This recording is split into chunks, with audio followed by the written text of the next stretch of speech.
হলো আমার অ্যাক্টিভিস্ট হিসেবে আমার একটা কমিটমেন্ট। দ্বিতীয় প্রশ্নটি হলো যে হিন্দুদের ক্ষেত্রে আজকে আমি ওইভাবে মানুষ হয়েছি।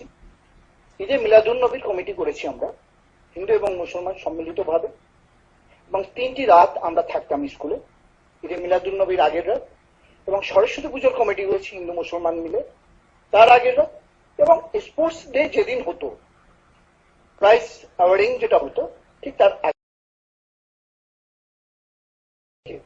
আমার কাছে কখনো মনে হয়নি আমার দেশ একটি সাম্প্রদায়িক দেশ।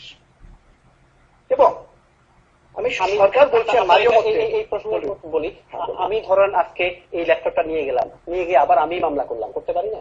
না, সেটা হলো যে এই নাট্যমঞ্চ তো না, রাজনীতি সহজ, নাটক করে সাময়িকভাবে ঘোরানো যায়। তাহলে আপনার মধ্যে কারা কতক্ষণই কাঁদবে? এই যে এথনিক মাইনরিটি কারা করলো আপনার মধ্যে? এথনিক মাইনরিটি হলো সবসময় প্রত্যেকটা দেশের সংখ্যালঘুরা এমন একটা জাতি যে রাজনৈতিক যারা ভণ্ড রাজনীতিবিদ তাদের একটা হাতিয়ার, তাদেরকে অত্যাচার করে তাদের মনোবাসনা লালনা পূর্ণ করা। তারা ভণ্ড রাজনীতিবিদ। এখন আসুন যে আমরা কাদেরকে মিন করতে চাচ্ছি। রাইট, আজকে যারা রাজনীতিবিদ রয়েছেন তাদের প্রত্যেকের কাছে আমার এই ব্রিটেন থেকে অনুরোধ, কারণ আমি উপদেশ দিতে পারবো না, কারণ আজ বাংলাদেশে নেই। বাংলাদেশের যে পরিস্থিতি তাতে আজ আমার বাংলাদেশে গিয়ে যুদ্ধে অংশগ্রহণ করা। আমার প্রশ্নটা আমরা মিডিয়াতে জানতে পারছি যে এটা একটা গ্রুপ বলছে জামাত শিবির করছে, আবার জামাত শিবির বললো যে আমরা এটা প্রোটেস্ট করতে। আমি বিশ্বাস করি না জামাত শিবির যেখানে তার অস্তিত্ব টিকিয়ে রাখার জন্য ব্যস্ত সেখানে গিয়ে সে আজকে মন্দিরে ভাঙচুর করে বিএনপি করছে। আমার কাছে মনে হয় ওই যে তাদের যে দোসর ইরশাদ সাহেব রয়েছেন,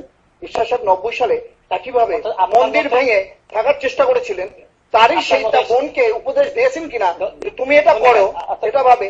আর একটা জিনিস যে হায়নার যে চোখ